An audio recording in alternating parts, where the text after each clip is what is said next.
If President Reagan were around today, he might well be exiled by a modern Republican Party that in many ways seems dead set on abandoning that special responsibility never to default. The only solution is presidential leadership.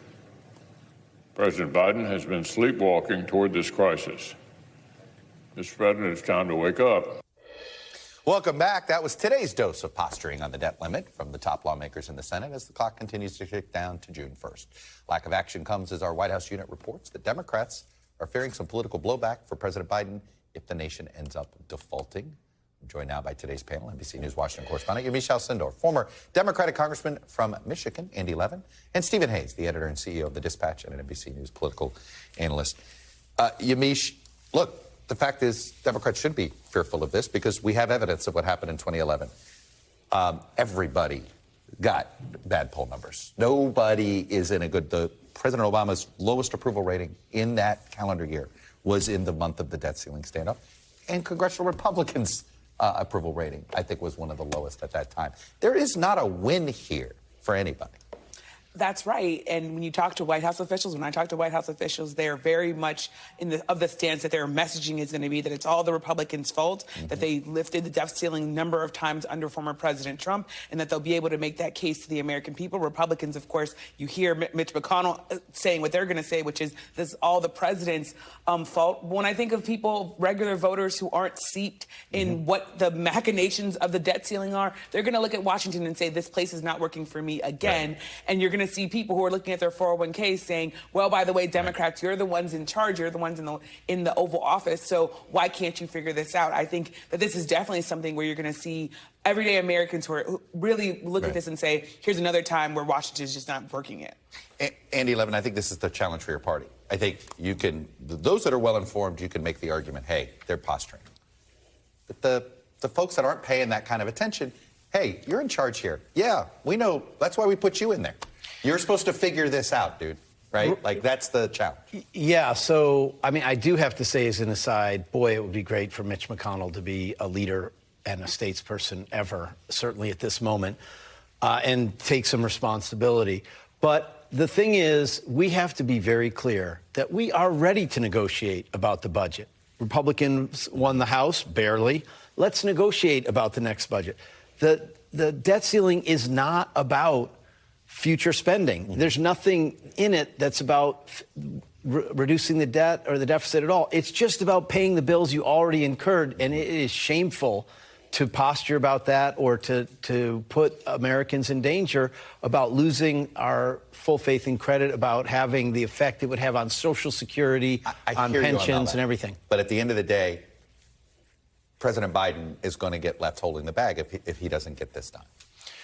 I think he's going to get it done. I mean, I think he's going to get it done. But I don't think negotiating, if you set a precedent that you're going to negotiate over this debt ceiling, which virtually no other country even has, it's this artificial construct, it makes no sense. And it's harmful to the whole economy and to the whole, really to our democracy. So 2011 was a mistake.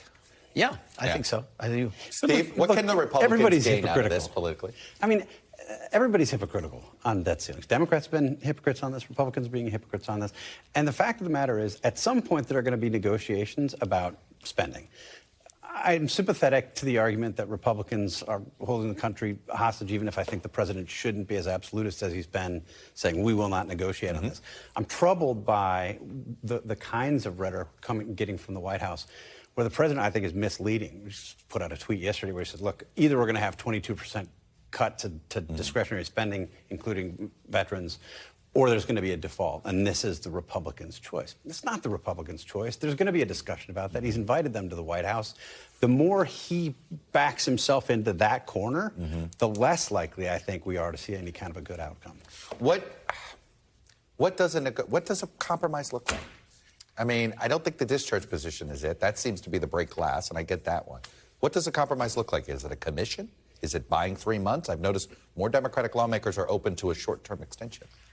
The feeling that I'm getting in talking to sources is that a compromise looks like probably maybe more time and also parallel discussions. Because the White House has said, we're happy to talk about the budget. We just don't want it to be attached to the debt ceiling. So I imagine if there is a resolution, and I say a big if because I don't know that there is a resolution coming, that's what it's going to look like. But you have a White House and President Biden who don't want to look weak on this, who want to make sure that they're sticking to their guns. And when they're talking to reporters and they're talking to Republicans, they're not moving on it. Andy, do you want them trying I always say, the debt ceiling has a news cycle. We're in the, hey, what about the 14th Amendment idea part of the news cycle? Or let's mint the coin. Mint the coin, all of these have to be tested in court. Is it worth going down that road, do you think, or no? I think it's fine to explore all those options. But the real situation here is that the Republicans who barely hold the House and the Speaker who, how many votes did it take? 15 or something for him to be the Speaker. They have passed something that is so absurdly out of step with the overall country, and it's never going to go anywhere in the Senate with the administration. It's not a basis for any compromise. And so we really have to deal with the debt ceiling and then negotiate about the budget. McCarthy's in a weird box here, right? He's got to get something for this, Steve. Yeah, I mean, he created his own box to a certain extent, but Republicans are remarkably united on this.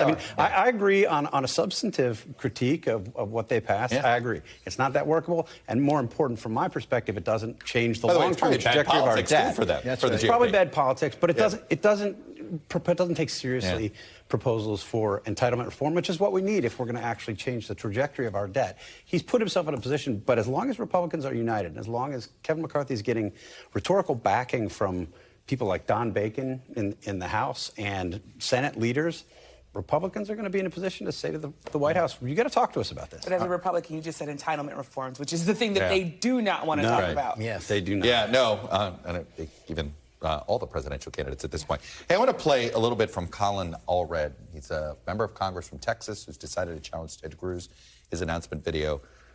Let me play a little excerpt from it. I remember hearing the glass breaking and the shouts coming closer. I texted my wife, whatever happens, I love you. Then I took off my jacket and got ready to take on anyone who came through that door. And Ted Cruz, he cheered on the mob. We will not go quietly into the night. Then hid in a supply closet when they stormed the Capitol. But that's Ted for you. All hat, no cattle. We deserve a senator whose team is Texas. But Ted Cruz only cares about himself. You know that. Steve, I think they found somebody, the Democrats did, that is not Beto O'Rourke. And I say this, Beto O'Rourke was very much a partisan Democrat, and he came across as a national Democrat. That's right. Colin Allred, I heard in an interview, he's talking about, he goes, when something goes wrong in Texas, Cornyn's there, but you don't know Cruz is there. And I thought, that's an interesting decision. Go after that independent Republican voter. Well, and I think if you look at the way that he rolled out this video, Ted Cruz is vulnerable on that charge that Ted Cruz is for Ted Cruz. He does a lot of media. He's on I Fox felt like he News was all the aiming time. this thing to your type of politics, to the right of center, like, hey, are you a patriot first? He seemed to be aiming for that. Yeah, I mean, I think he exaggerated what Ted Cruz was saying about January 6th. I mean, Ted Cruz, remember, initially called it a violent terrorist attack. And then went to and then apologized to Tucker Carlson. Yeah. But he initially said that, even if he was responsible for some of the rhetoric beforehand. Will there be a Senate candidate that raises more money than Colin Allred against Ted Cruz? Right? Ted Cruz is the fundraiser here for the Dems, right? Yeah, I mean, don't bet against Colin Allred. If you look at his upbringing, his tough upbringing, if you look at his football career, law school, terrific lawyer, and I served with him in Congress. He really is a bipartisan guy who is, I think, really attractive to Texans across the board. Yamiche, you get a sense the party's really going to take Texas seriously or not? It's a good question. I think after Georgia, they probably will at least have some hopes in Texas. And they have to try because their map is so bad. Yes, and also when I looked at that video, I got a little bit of echoes of Joe Biden's election because of January 6th, where Democrats have decided we can lean in on this and get some people to really be angry about this. Look, it's Texas. Keep an eye on Allred. I think he's going to be a nationally known figure in about a year.